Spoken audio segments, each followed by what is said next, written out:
Ser Podcast.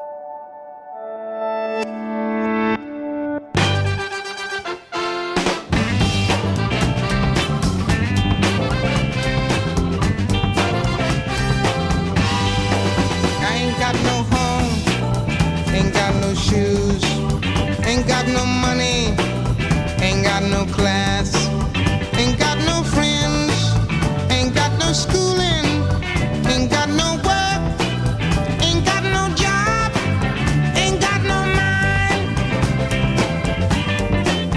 ain't got no father, ain't got no mother, ain't got no children, ain't got no faith, ain't got no earth, ain't got no water, ain't got no ticket, ain't got no token, ain't got no love. Then what have I got? Why am I alive anyway? Yeah, what have I got? Nobody can take away. I got my ¿Qué tal? Buenas tardes. Abrimos la ventana de este martes 1 de noviembre con este tema de Nina Simone, en el que dice que no tiene ni zapatos, ni clase, ni Dios, ni país, pero que se tiene a ella y que tiene vida. Y nosotros, que no tenemos ni fiesta, ni puente, ni vacaciones, nos tenemos a nosotros mismos y tenemos a los oyentes, así que aquí estamos. Isaías Lafuente, buenas tardes. Hola, buenas tardes. Laura Ferrero en Radio Barcelona, buenas tardes. Hola, buenas tardes. A ver, vosotros sois de los que habéis celebrado Halloween como si fuera Nochevieja, de los que va al cementerio por el Día de Todos los Santos, de los que lloráis a los difuntos, de las tres cosas a la vez, de ninguna.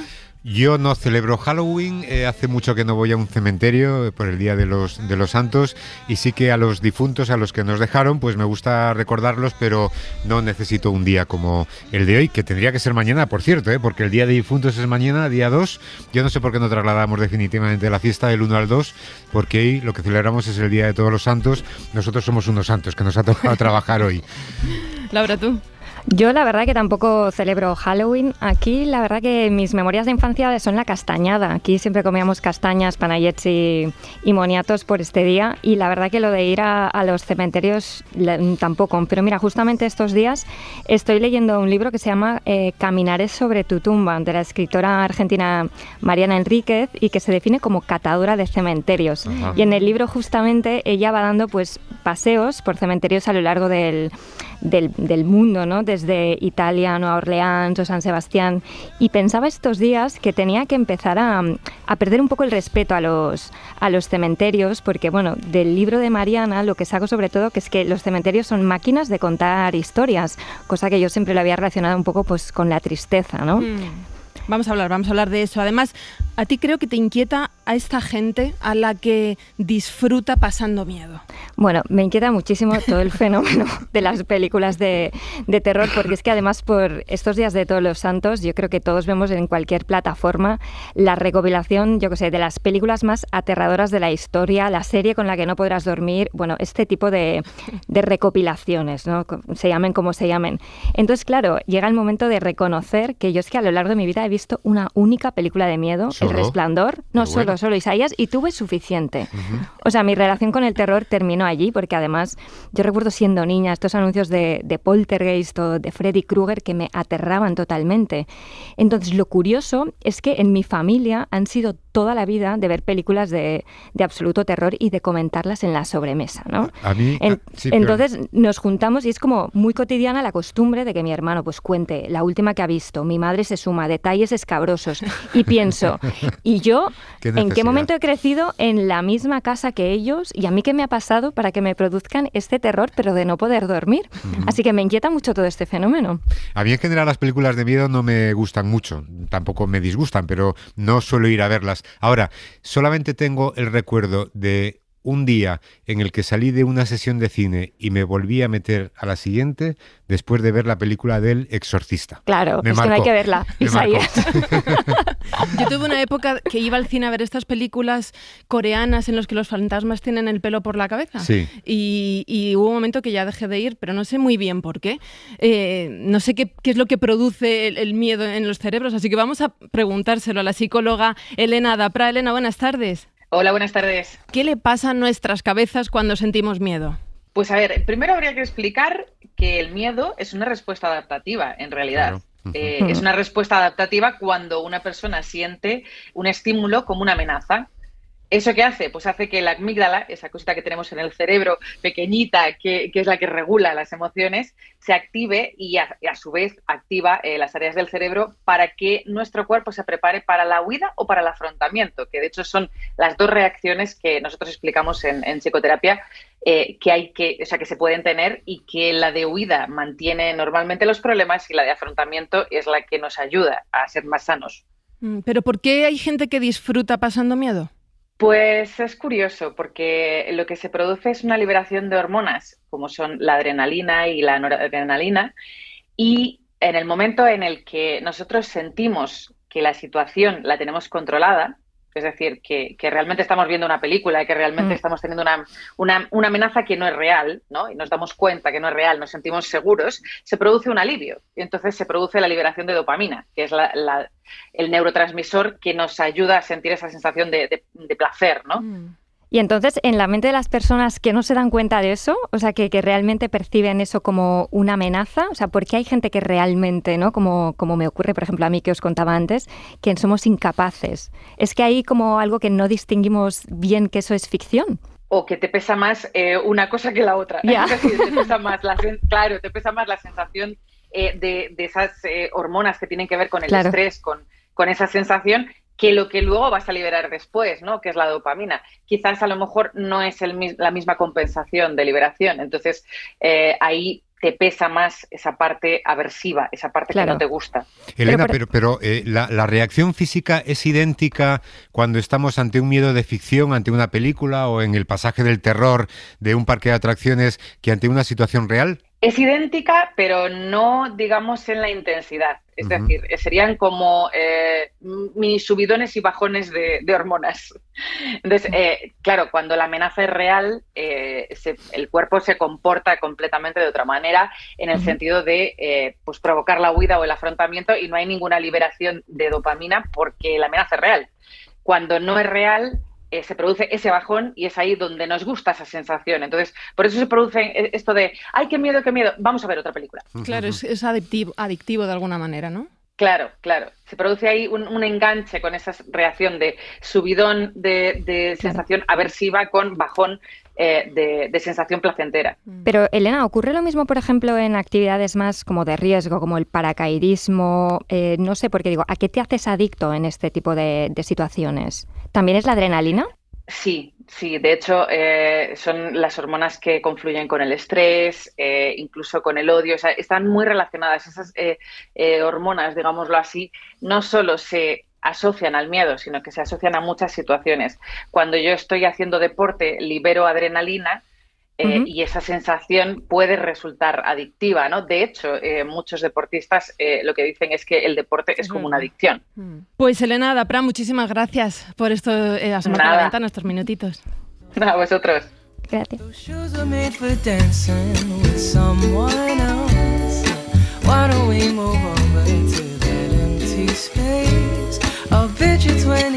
¿Hemos resuelto tu inquietud, Laura Ferrero? Bueno, un poquito, pero a ver si algún día me atrevo y os cuento qué pasa. Vale. Oye, hablabas antes de pasear por cementerios. ¿Lo habéis hecho alguna vez? ¿Habéis ido alguna vez a buscar la tumba de alguien en específico? Bueno, yo he ido mucho al Cementerio Civil de Madrid, que me parece que es un cementerio espectacular porque es un tránsito por la historia de este país, y después ha habido algún cementerio que me ha impactado, ¿no? Me impactó mucho el cementerio judío de Praga, por ejemplo, que parece ahí parado en el tiempo desde hace 2 o 3 siglos, y me impactó mucho ver el patio 29, creo que es, del cementerio de Santiago de Chile, que es el campo de los no nominados. Ahí se enterraban a mendigos y a indigentes sin identificar, pero a partir del 73, con la dictadura de Pinochet, enterraron a muchos desaparecidos forzosos, asesinados por la dictadura de Pinochet, y es un campo desde luego impresionante también. Alguien que sabe de cementerios y mucho es Jesús Pozo, director de la revista Adiós. Jesús, buenas tardes. Hola, buenas tardes. ¿Qué nos dicen los cementerios de sus sociedades? Hombre, pues nos dicen cómo son esas sociedades, efectivamente. Siempre se ha dicho aquello de que una ciudad o un pueblo se conoce por cómo tiene el mercado y cómo tiene el cementerio, ¿no? se puede interpretar que en general puede ser así, ¿no? ¿Y la nuestra, Si por hay ejemplo, qué sabemos de la sociedad española si visitamos nuestros cementerios? Bueno, llevamos unos años, hace unos 10 años que estamos recuperando ese espacio como espacio público de memoria, de recuerdo, de patrimonio, de cultura y de arte, ¿no? Hay mucha gente trabajando en este tema, ¿no? Incluso ya en muchos pueblos y ciudades se está recuperando el cementerio como un espacio público de turismo. Yo me niego a eso del necroturismo, ya que está Isaías ahí, yo creo que igual piensa igual que yo, ¿no? Lo de necroturismo, yo creo que se puede decir turismo de cementerio, Sí. es mucho más normal, ¿no? Sí, bueno, y yo tampoco lo consideraría turismo o sea, yo no voy a un país para ver un cementerio, pero si voy a una ciudad y tiene un cementerio interesante, sí que me gusta verlo. Efectivamente. Vosotros, de hecho, acabáis de hacer el 7º ranking de cementerios de España y hay varios que llaman la atención, pero, por ejemplo, el cementerio más ecológico es el municipal de Bilbao. ¿Qué tiene Jesús para que sea el cementerio más sostenible de todos? Pues mira, pues tiene un proceso durante varios años de intentar que el cementerio genere la energía propia de sus instalaciones a través de placas fotovoltaicas en los edificios de nicho y en los edificios, por ejemplo, del vestuario de los trabajadores del cementerio, y cuando consume su propia energía la transporta a la red eléctrica para la ciudad, ¿no? La que sobra, la sobrante. O sea que ese ha sido el tema fundamental para elegirlo como mejor tema de cementerio medioambiental, y también pues la sustitución permanente que están haciendo de toda la flota de vehículos del cementerio por vehículos eléctricos, por ejemplo, ¿no? Y Jesús, así por curiosidad, ¿cuántos cementerios Sí. hay en nuestro país? 19.000 creo que son. No, perdón, sí. No, pues mira, ahora me coges, no sé si, No, nunca era- sé si son... Era por curiosidad, que estaba pensando. Creo que son 19.000 y creo que la mitad son públicos y la mitad son privados, casi todos de la Iglesia. Hay otra categoría que es a la mejor actividad pública que se realiza en un cementerio, y este puesto lo ha ganado el de Ballena, en Castro Urdiales, en Cantabria, en el que se realizan visitas guiadas, teatralizadas, recitales de poesía. Vamos a saludar a Rosa Palacio, que es concejala de turismo del municipio. Rosa, buenas tardes. Hola, buenas tardes. ¿Cómo surge la idea de usar el cementerio como escenario, como salón de actos? Bueno, pues viene un poco recogido por esa, como ha dicho Jesús, ¿no? Esos 10 años atrás en el cual pues, los cementerios han ido cogiendo categoría de un espacio patrimonial, un espacio también pues para conocer y acercar un poco más la vida social, ¿no? Que había, por ejemplo, en el siglo XIX en Castro Urdiales o en otros municipios. Y la verdad que nuestro cementerio, desde el año 94, que fue bien de interés cultural, la Administración Pública, el Ayuntamiento de Castro, ha estado trabajando pues para mantenerle y promocionar todo su valor arquitectónico y su patrimonio, tanto material como inmaterial, porque hay muchos personajes ilustres que que yacen allí y que también dan renombre pues al cementerio y al entorno de Castro Urdiales. ¿Como quién? Pónganos algún ejemplo. Pues por ejemplo tenemos dos arquitectos a nivel nacional muy famosos, que son Eladio Laredo y Leonardo Rocabado, que yacen allí. Tenemos a Arturo Dugo Vital, que es un compositor a nivel nacional de muchas canciones, zarzuelas, sobre todo canciones montañesas. Tenemos, ya de épocas pasadas, pues tenemos personajes que estuvieron en la guerra carlista, el coronel Barandica, o pues el último guerrillero cántabro que había en el monte, de esos conocidos como los maquis, pues Francisco Bedoya, que también estuvo en nuestro cementerio. Pues, al final hay una serie de historias que hacen pues que el cementerio también sea atractivo no solamente a conocer los panteones, la zona más histórica del cementerio, sino también acercar un poco pues la vida de esas personas que están allí y que dan renombre o cuentan historias distintas en el cementerio. Me ha gustado mucho, Rosa, ese medio error cuando ha dicho personajes que viven allí y después ha dicho que yacen allí, pero bueno, en realidad viven, ¿no? Sí. Porque es una Viven. forma de encontrarnos con ellos mucho después. Claro, para nosotros el cementerio así lo trabajamos, ¿no? Es un espacio vivo. Claro. Al final, que yacen allí personas y su recuerdo es eterno, somos nosotros los que los hacemos revivir cada año, manteniendo el cementerio, porque es gestión municipal el nuestro, tenemos con ellos, ¿no?, una deuda y al final estamos todo el día allí intentando, pues eso, que sea un espacio vivo, acogedor, que quitar esas connotaciones, ¿no?, que habéis hablado antes de ir a visitar un cementerio, pues porque al final hay espacios que son muy bonitos y el nuestro, por ejemplo, está enclavado en un acantilado mirando al mar, o sea, es que es un espacio también que la gente lo utiliza pues para ir a dar sus paseos, a meditar, a sentarse o a ver simplemente un atardecer. Este de Castro Urdiales es el cementerio que tiene la mejor actividad pública. Luego hemos hablado del más ecológico. Hay otro que tiene el mejor monumento, que es el de la Carriona de Avilés. Pero el mejor cementerio de España es el Cementerio General de Valencia. Vamos a saludar a Rafael Solaz, que es historiador experto en este cementerio. Rafael, buenas tardes. Hola, buenas tardes, un placer. Igualmente, Rafael. Este cementerio data de 1807. ¿Cuál es el valor de este camposanto? Bueno, vamos a ver, el valor exacto es que es todo un museo. La parte más antigua, estamos hablando de las primeras secciones, se concentran una serie de panteones, una serie de tumbas donde intervienen pues los mejores arquitectos y los mejores escultores de su momento. Allí podemos ver todos los estilos arquitectónicos y también escultóricos. Podemos ver desde un neogótico hasta el minimalismo, pasando por el academicismo, por el modernismo, en fin, es todo el conjunto. Es lo que le da el valor. Yo lo titulé, soy el creador del Museo del Silencio, que por un encargo del ayuntamiento me lo hacen, y en el 2008 se inauguran las rutas. ¿Y qué pasa? Que descubro todo el mundo y me doy cuenta de que es un auténtico museo al aire libre. Y así lo muestro, o sea, 2 veces al mes, los sábados, pues viene mucha gente y lo enseño de una forma humanista, porque tengo que decir que, y ahí estoy de acuerdo con la compañera que ha intervenido antes, Rosa, sí, que es un lugar que nunca hablo de muerte, hablo de vidas, hablo de recuerdos. La muerte, como desgraciadamente todos sabemos, ocurre en otro lugar, pero allí se lleva el recuerdo. Y se dice, esto es universalmente conocido, que una persona, mientras se recuerda, sea difunto, sea lo que sea, nunca muere. Y bueno, pues bajo ese concepto humanista, pues muestro a todos los visitantes ese gran museo, que es el Museo del Silencio, como yo lo titulé.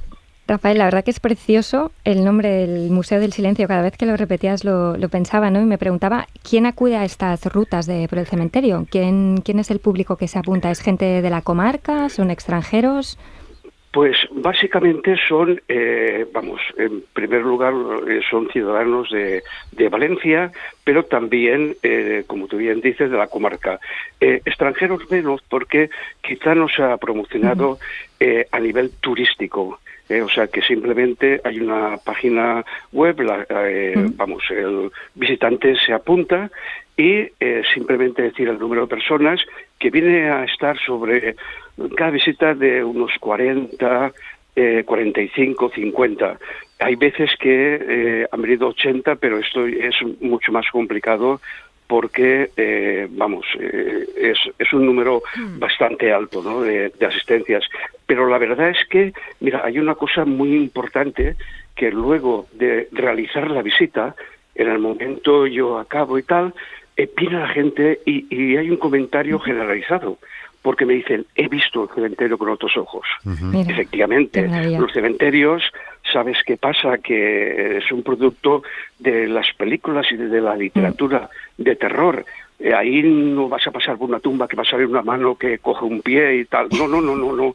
Es una cuestión, ya digo, de que mentalizarse de que un cementerio se puede también disfrutar de él, aparte de despedir a un ser querido, pues viendo todo lo que contiene, pasando por una tumba de una persona ilustre, famosa, no sé, emocionarse ante otra que encierra una historia que yo cuento, por ejemplo, la del Nicho 1501, que es una historia de amor y muerte, pero increíble, es toda una película. En fin, quiero decir que yo siempre digo una frase que se concentra en todos mis comentarios.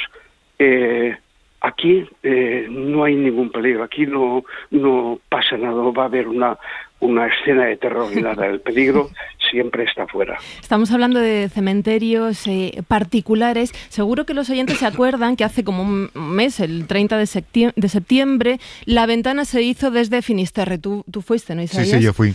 Allí, como en tantas localidades, hay un cementerio que tiene la peculiaridad de que fue diseñado hace 25 años por el arquitecto César Portela.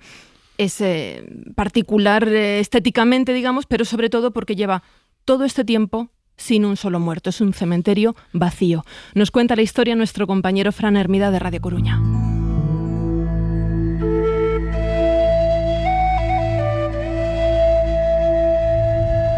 En Fisterra, camino del Faro, está situado un cementerio tan original como controvertido. Es el diseñado por el arquitecto César Portela. 14 cubos de hormigón con 12 nichos cada uno. Acumula diversos premios arquitectónicos, pero todavía no ha podido enterrarse nadie allí. La ubicación es extraordinaria. Ladera del monte, vistas a mar abierto, la banda sonora del mar golpeando las rocas y el monte Pindo, el Olimpo celta, enfrente. Y también una soledad estremecedora. La intención de su autor, César Portela, era construir un lugar abierto a todos, independientemente de raza o religión, un cementerio civil y moderno. Donde se pudiera enterrar gente de muy diversas culturas y religiones, ¿no? como era ahora población. La idea, ejemplar para muchos, chocó con la protesta de los que apostaban por una construcción más práctica. Lo explica el alcalde, Pepe Marcote. Hubo problemas presupuestarios, de aumento de lo que es el precio de licitación y todo esto para rematar un poco la faena, porque el cementerio no es como está, es más de lo que realmente está hecho ahora. Y por otra parte, eso no se llevó a cabo por culpa del rechazo social. Precisamente en la calle, los vecinos aún recuerdan ese rechazo. Está demasiado alejado del pueblo, no le encuentro mucho sentido tampoco. No lo sé, quizá porque está muy lejos o por tradición. Los años han pasado, el cementerio sigue sin tener uso, pero lo que sí ha cambiado es esa tradición. La incineración, inexistente hace una década, se abre paso llegado el momento del fin de la vida, tanto entre mayores como en otras franjas de edad. Porque yo, mira, voy a incinerarme, así que me daba igual. De todas las maneras me daba igual, ¿eh? No, yo quiero que me incineren y que me tiren al mar. Y ahí se abre una posibilidad que se explora para intentar aprovechar esa construcción. Lo explica el alcalde de Fisterra, Pepe Marcote. Nuestra idea ahora mismo es no abrirlo como cementerio, sino abrirlo como columbario, es decir, como un depósito de cenizas. Y esta alternativa sí que encuentra opiniones favorables en la calle. Sí, eso sí, la verdad es que sí, es un sitio donde, de cara al mar y eso, poder depositar o ya, como ya no se puede arrojar, pues por lo menos sí depositar, está en un sitio bastante chulo. Lo curioso es que ese rechazo al cementerio en Fisterra contrasta con el interés que siempre ha despertado en muchos visitantes. Y es que, tal y como constata el alcalde, no son pocos los forasteros que han mostrado su interés en dormir allí el sueño eterno. Pregunta más la gente de fuera que los de Finisterre por enterrarse allí. Eso sí es cierto. Tradición frente a innovación. 25 años de abandono de una creación que, como tantas veces, fue más reconocida por los expertos que por aquellos a los que iba dirigida. Está claro, es que no hay dos cementerios iguales, ¿eh? Yo no sé, Jesús, yo no sé si tú, que llevas tanto tiempo tratando este tema de la muerte, ¿tú crees que dirías que tenemos en este país un vínculo sano con la muerte, o nos cuesta todavía hablar mucho de ella como, no sé, como parte de la vida al final? Vamos, poco a poco vamos. Yo siempre digo que hay que empezar en el colegio, a quitarle a los niños el miedo a la muerte, y que habría que llevarlo a los cementerios a ver a sus familiares, ¿no? Y que sobre la tumba del familiar le cuenten la historia de su familia. Sobre lo de Fisterra quería decir una curiosidad. sí ha estado ocupado en un momento determinado. Durante un tiempo, una persona extranjera que no tenía recursos para pagarse un hostal y vivir en algún sitio, durante unas semanas estuvo viviendo en uno de los nichos. Es muy curioso. Son muy grandes. Y luego yo le diría al alcalde de Fisterra, un columbario no deja de ser un cementerio, que seguirá siendo un cementerio. Sí, es cuestión de conceptos, ¿no? También ha resultado curioso que a los vecinos de Fisterra les parezca que el cementerio está lejos, porque lo que está lejos es Fisterra, ¿no? Y ya una vez que estás allí, pero la verdad es que es un cementerio diseñado en un lugar maravilloso. Ahora, claro, eso es lo que tienen las cosas de diseño, ¿no? Que a lo mejor se piensan con mejor voluntad de lo que después los vecinos quieren o necesitan, sencillamente. Efectivamente. Y otra matización, las cenizas se pueden esparcir en el mar, lo que no se puede esparcir en la urna, ni las coronas de flores, ni los hierros, ¿no? que llevan, pero las cenizas sí, ¿eh? Jesús, vamos a desmentir ya ese mito. ¿Tienes la sensación de que los cementerios se quedarán en el plazo de un corto tiempo un poco congelados en el tiempo? Es decir, que pasarán de ser los cementerios que ahora conocemos, bueno, a ser columbarios, por ejemplo, que seguirán siendo cementerios, pero quizás no con estos rasgos tan monumentales como los que nos comentaban antes, pues Rafael o Rosa Palacio. Hombre, vamos hacia un minimalismo total, sobre todo porque ya no hay grandes familias que quieran pasar a la posteridad gastándose el dinero en hacer unos panteones magníficos en su cementerio de su ciudad, ¿no? Eso yo creo que es claro. Y luego, aparte, estamos ya en un 60% de incineración, o sea, y vamos hacia arriba, ¿no? De hecho, la Unión Europea lleva ya algún tiempo planteando el que no se puedan esparcir cenizas fuera de los cementerios para que el cementerio siga siendo un sitio donde tener la memoria colectiva, ¿no? Jesús, ¿a ti qué cementerio te queda por visitar de esto que dices? Es que este no me lo puedo perder. Muchísimo. No he estado en Viena, no he estado en el de Londres, por ejemplo. Es que hay en Polonia hay un cementerio precioso, también en Croacia, en Rusia, así que bueno, y sobre todo Sudamérica. O sea, mira, esta semana en el cementerio de La Paz de Bolivia han hecho un evento de arte urbano, y 15 artistas de Argentina, México y Bolivia han pintado las paredes del cementerio con ilustraciones, con graffiti relativo al tema de la muerte, ¿no? Entonces a mí me gustaría ir a ese cementerio, la verdad, ¿no? Pues sí, a mí también. Además, en Latinoamérica tienen un vínculo muy diferente con la muerte. Muy apetecible. Mucho más sano, diría. Sí. Déjame despedir. Deberíamos de aprender de ello. Eso, déjame despedir a Rafael Solat y a Rosa Palacio. Gracias por esta charla, Rafael y Rosa. Y Jesús, gracias a ti también, como siempre. Un abrazo grande. Un abrazo grande. Nessuno, ti giuro, nessuno, nemmeno il destino ci può separare, perché quest'amore del cielo ci dà da sempre vibrare. Nessuno, ti giuro, nessuno può darmi nel dono di tutta la vita la gioia infinita che sento con te, solo con te. Son las 5 menos 20, las 4 menos 20 en Canarias. Estamos tomando café hoy con Laura Ferrero y con Isaías Lafuente. Y vamos a contar ahora una historia que tiene todos los elementos para ser una historia de terror, pero que está ocurriendo y casi, si me apuras, a la vista de todos. La historia la cuenta hoy Daniel Verdú, el corresponsal del País en Roma. Daniel, buenas tardes. Hola, buenas tardes, Marta, ¿qué tal? El pasado sábado asesinaron al jefe de los ultras del Inter una hora antes del partido que iba a jugar su equipo contra la Sampdoria.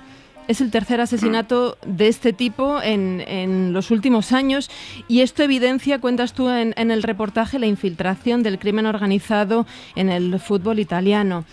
¿Qué buscan en los estadios de fútbol, Daniel? ¿Qué busca la mafia? Bueno, pues sí, como dices, bueno, ya ha pasado muchas veces y no es nuevo, digamos, también pasa en otros países que el crimen organizado esté muy pendiente un poco de lo que pasa en los estadios desde el punto de vista de la extorsión y el tráfico de drogas. pero claramente en Italia, bueno, han llegado a tener un control, pues bueno, de la reventa de las entradas, de los tickets del parking, de las, digamos, luego se han convertido en una especie de músculo para la extorsión y para el negocio del narcotráfico, que no ha pasado desapercibido para la 'Ndrangheta y la Cosa Nostra, y han intentado meterse ahí, ¿no?, desde hace mucho tiempo. Lo hemos visto ya con varios casos, como decías, 3 muy significativos en los últimos 5 años, en 3 clubes distintos, en la Juventus, en la Lazio y este fin de semana en el Inter. Bueno, ahora te contaré un poco si quieres, pero sí. El del Inter todavía se está investigando, pero bueno, tiene todos los mimbres de que la persona que murió pues tenía muchos vínculos y quizá descontrolados con el crimen organizado. Cuenta, ¿quién era este Vittorio Boiocchi, ¿no?, que era el líder de los radicales interistas, y estuvo décadas en la cárcel? Sí, él estuvo 26 años en la cárcel, entró en los años 90 y salió creo en 2017, 2018, con lo que lleva eso, que son 2 características muy claras. Primera, que sales con una agenda de contactos buenísima en la cárcel, digamos, para hacer los negocios que llevabas haciendo antes de entrar, pero con más fluidez. Pero luego al mismo tiempo con una cierta desconexión de cómo ha cambiado un poco el mundo, ¿no? Entonces yo creo que a él le sucedió esto, que llegó y entró un poco como un elefante en una cacharrería. Se lió a mamporros con el que había sido el capo de la curva durante todo ese tiempo. Quizá no entendió un poco que los negocios ahora de la mafia en el norte de Italia, que es donde la 'Ndrangheta, la Cosa Nostra y la Camorra tienen un poco todas sus inversiones, se hacen en silencio y no se hacen a golpes y asesinando, y probablemente incomodó a mucha gente que no sabemos todavía el motivo original, pero que decidió quitárselo de en medio este pasado sábado. Y lo llamativo, lo triste y un poco lo que afectó, porque claro, el crimen pues está ahí siempre, cada fin de semana en muchos sitios, pero lo que sucedió a la luz de los focos del estadio es que cuando le asesinaron, media hora después, en la media parte del partido que juega el Inter contra la Sampdoria, los ultras del Inter, los fieles del jefe, decidieron vaciar toda la curva de seguidores en señal de luto. Decidieron que ahí no se celebraba nada más que no fuera la muerte de su jefe, y a empujones, con toda la violencia del mundo, a la luz pues como te digo, de los focos del estadio, pues sacaron también a familia de niños que no tenían nada que ver con todo aquello, ¿no? Explícanos, Daniel, ¿qué es la curva a la que te refieres? La curva, aquí le llaman la curva lo que son los fondos, ¿no? La curva norte, generalmente la curva es donde están los ultras, ¿no? Cada estadio tiene, o cada afición tiene la suya, ¿no? Como el fondo norte, fondo sur de aquí. Exactamente. Con la característica de aquí muchos equipos de grandes ciudades comparten estadio, ¿no? Como sucede en Milán con el Milan y con el Inter, como sucede con la Roma y con la Lazio en Roma. Entonces, pues unos ultras tienen la curva sur y otros tienen la curva norte, ¿no? Daniel, pero en este caso era la curva norte. Tal y como trazas el perfil de este individuo asesinado, no sería tanto que él era un mafioso infiltrado ahí en la grada, sino que ha sido un hombre que ha intentado hacer la guerra por su cuenta y ha hecho sombra a la mafia, y la mafia ha dicho hasta aquí hemos llegado. Exactamente. Esto es un poco el perfil. No lo sabemos porque todavía la policía y la fiscalía no tienen datos claros, pero claramente parece que es uno de estos tipos que quiere, digamos, que se empodera, para decirlo en lenguaje de hoy, y le hace un poco la guerra a los clanes, y los clanes se cansan y deciden, pues bueno, que hasta ahí ha llegado, ¿no? Eso le pasó también al capo de los ultras de la Lazio, conocido como Diaboli, que en agosto de 2020, al que mataron también a plena luz del día en un parque de Roma, en el Parque de los Acueductos, pues por lo mismo, porque empezó gestionando la curva, luego se metió en los temas de drogas, y llegó un momento en el que quería también hacerse con el control de una parte de la ciudad, y ahí alguien decidió que su carrera había terminado y lo asesinaron. Y Daniel, yo no soy muy futbolera, pero sí recuerdo que hace años había mucha más violencia en nuestros campos, ¿no? Y que ahora, por ejemplo, ha disminuido. Y pensaba, ¿qué hemos hecho nosotros aquí que no han llegado a hacer los clubs italianos? Bueno, pues ha habido la tolerancia cero que se decía siempre en España, que en algunos clubes ha sido mayor o menor que en otros. En Italia, digamos, ha sido bastante tibia. No ha habido una gran lucha contra eso, igual que ha sucedido con el racismo. Aquí está lo que llaman las siglas del DASPO, que es cuando se establece una orden de alejamiento de los estadios de determinados seguidores, como pasa también en España, pero el combate que ha tenido el Estado y la policía contra este tipo de ultras ha sido menor, 1 grado o 2 grados menor que en España, y todavía pues han podido gestionar todo este tipo de negocios que han sido bastante atractivos también para las mafias. Y entonces, de momento, los clubes no se plantean, por ejemplo, prohibir el acceso a los ultras. Es complicado, algunos sí, o sea, cuando hay un delito claro de sangre, cuando un ultra está identificado por las cámaras o fichado por la policía, se puede hacer, pero no de una forma masiva, como han hecho clubes en España como el de Barcelona o como el Madrid también ha intentado hacerlo, no sé, el Atlético de Madrid en qué medida ha podido conseguirlo, pero aquí no han sido mucho más tibios. El ministro de Deportes, que acaba de jurar el cargo en el gobierno de Meloni, dijo que lo investigaría el otro día, pero no parece que sea una de sus principales preocupaciones. De hecho, el gobierno de Meloni lanzó ayer una nueva ley contra las raves parties, estas fiestas de techno de gente de Europa que digamos con una inspiración, digamos, prohibiendo las reuniones de más de 50 personas que podían suponer un tipo de peligro para la propia integridad física o para la salud pública. Ni se habló, obviamente, de este tipo de concentraciones futbolísticas y de este tipo de grupos, ni se habló, por ejemplo, de los grupos fascistas que se concentran habitualmente también en toda Italia el pasado fin de semana, igual para celebrar la marcha, los 100 años de la marcha sobre Roma de los fascistas, ¿no? Te quiero decir que de momento no hay una gran esperanza en que el gobierno Meloni vaya a afrontar este tema de una forma decidida. Y decías que una de las cosas que te han llamado mucho la atención es que fueron los propios ultras los que desalojaron a miles de personas de esa curva, y entonces la policía o los cuerpos de seguridad, ¿qué hacían? No hacían nada. Como sabéis, los vigilantes que hay en los estadios, que son estos que la camiseta amarilla de Stewart, pues bueno, pues también están asustados, conocen el pan de cada día un poco de lo que es la curva y dejaron un poco hacer. La policía luego explicó que había permitido que salieran sin cerrar las verjas del estadio, porque, en fin, podía haber sucedido alguna catástrofe mayor, ¿no? Con algún tipo de avalancha, porque eran miles de personas desalojadas por 15 energúmenos. Es decir, que al final lo impresionante era aquello, parecían perros pastores empujando las ovejas, ¿no? Es decir, en un estadio con gente que había venido de 600 kilómetros para ver aquel partido con sus hijos y que había pagado la entrada también. Claro. Y que había pagado la entrada, sí. De hecho, el Inter luego sacó un comunicado condenando lo sucedido, diciendo, en fin, que resarciría a algunos de los aficionados, pero la imagen ya es muy triste, ¿no? Y sobre todo es muy clara de quién muchas veces manda en los estadios, ¿no? Pues Daniel Verdú, muchísimas gracias por contarnos esta historia tremenda, como dices. Un abrazo, compañero. Nada, gracias a vosotros, un abrazo. Chao, chao. Sometimes I feel like I don't have a partner. Sometimes I feel like my only friend is the city I live in, the city of angels. Lonely as I am, together we cry. Bueno, 1 de noviembre, el país a medio gas por esto del puente que no hacemos, pero que nos sirve como nuestra palabra del día. La palabra del día, con Isaías Lafuente.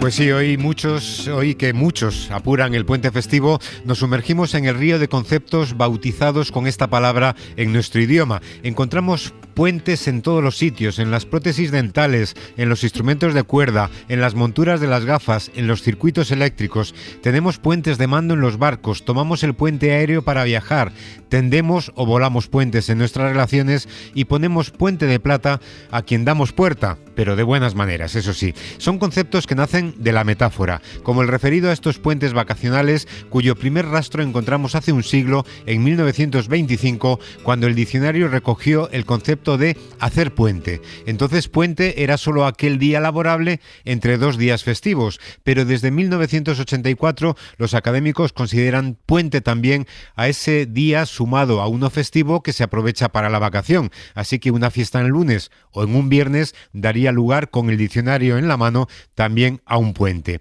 Y subrayamos un puente, porque el género de esta palabra ha navegado entre dos aguas. Desde la Edad Media y durante siglos fue palabra de género femenino en castellano, la puente, y a lo largo de 2 siglos y medio más, el diccionario la consideró como un sustantivo de género ambiguo. En 1992 todavía se recogía esta ambigüedad, aunque se consideraba el uso del femenino como antiguo o regional, y hoy evidentemente es solo palabra de género masculino, y el rastro del femenino pues solo queda queda en algunos topónimos, en la advocación de alguna virgen y en algún apellido, como el de Víctor Lapuente, analista de Hoy por Hoy, que se llama así no por problemas auditivos del funcionario del registro civil. Bueno, aunque también pudo ser. Debajo del puente en el río hay un mundo de gente. Abajo en el río, en el puente. Debajo del puente en el río hay un mundo de gente. Abajo en el río, en el puente. Y arriba del puente las cosas pendientes. La gente que pasa, que mira y no siente. Tomates, lechugas y pan del mercado. Te quiero, te odio, me tienes cansado. Y arriba del puente las cosas de siempre. No quiero mirarte, no quiero quererte. Café con azúcar, quiniela y olvido. ¿Quién sabe del mundo debajo del río? Debajo del puente en el río hay un mundo de gente. Abajo en el río, en el puente. Debajo del puente en el río hay un mundo de gente. Abajo en el río, en el puente. Y arriba del puente la calle, el colegio. Los niños, los gritos, te vas sin un beso. Tu amor y el atasco me agobia la prisa. Los días que pasan, la mierda que pisas. Y arriba del puente las 8 con Gran parte de las festividades o de las celebraciones pues se relacionan, si no todas, se relacionan con la gastronomía, y este 1 de noviembre pues no iba a ser menos. En España contamos con muchos dulces que se elaboran por estas fechas, ya saben, huesos de santo, buñuelos, panellets. Carlos Cano, buenas tardes. Carlos Cano, buenas tardes, nuestro especialista en gastronomía. O está comiendo chocolate o está preparando uno para esta tarde. Hola, Carlos. Carlos, ¿qué tal? Ahora sí, ¿verdad? Tú eres de Panellets, que eres de Barcelona, me da a mí. Yo soy de Panellets, totalmente, sí.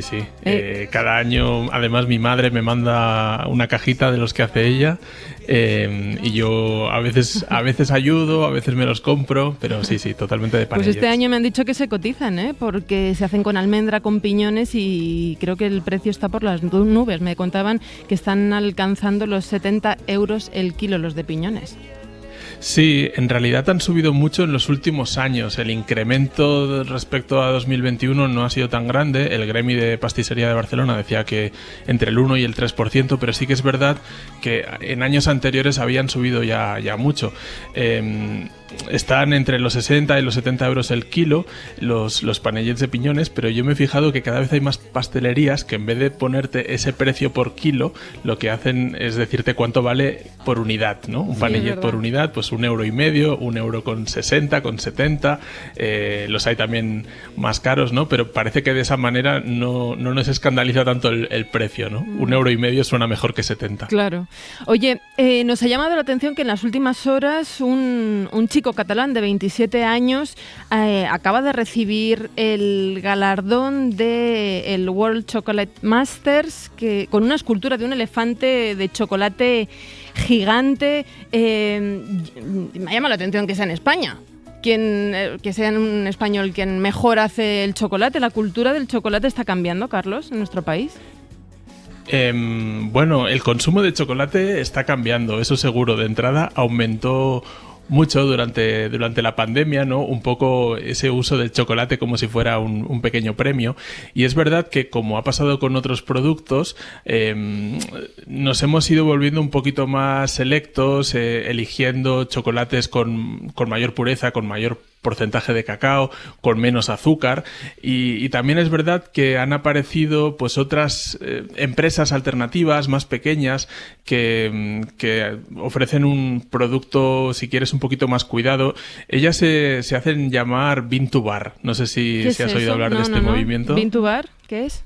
Bueno, literalmente significa de lava a la tableta, y básicamente se refiere al control del proceso completo, ¿no? Desde el origen, el tueste, el descascarillado, el refinado, el conchado, el temperado de las tabletas, un poco todo el proceso, porque cada uno de esos pasos influye en el sabor final.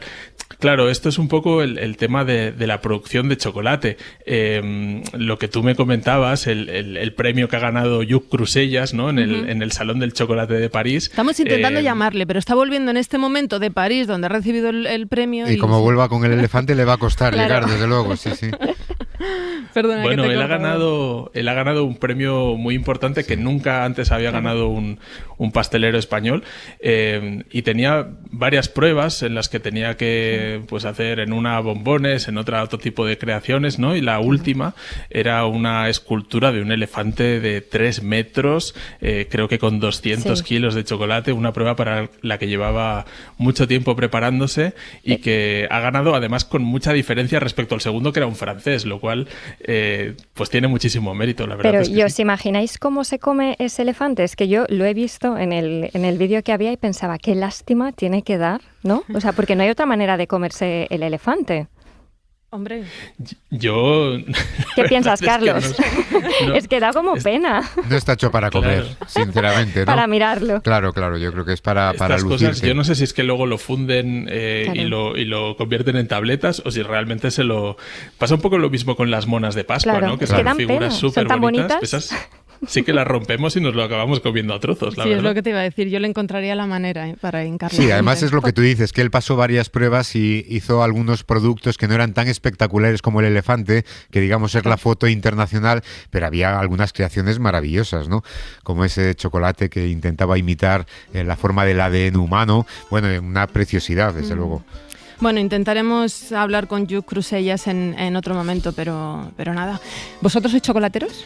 Pues yo no mucho, pero ahora que estábamos hablando de cómo hemos evolucionado hacia estos chocolates cada vez más puros, yo recuerdo que soy de una generación que la primera noción del chocolate era la del chocolate con leche, con leche Nestlé extra fino, ¿no? Voy a hacer un poco de publicidad, que yo creo que tenía más leche que chocolate y que tenía muchísimo azúcar, y era una forma de introducirte, pero después cacao, yo ya no he hecho el máster en chocolate, ¿no? Bueno, pues así con este dulzor terminamos la primera hora de Ventana. Carlos Cano, muchas gracias. Dulzor y un poquito amargo también, que el chocolate tiene eso. Sí, claro y además con las ganas de que nos hemos quedado de hablar con Lluc. Laura Ferrero, un beso. Un beso. Suscríbete a La Ventana. Todos los episodios y contenidos adicionales en la app de Cadena SER y en nuestros canales de Apple Podcast, Spotify, iVoox, Google Podcast y YouTube. Escúchanos en directo en la SER de lunes a viernes a las 4 de la tarde. Cadena SER. La radio.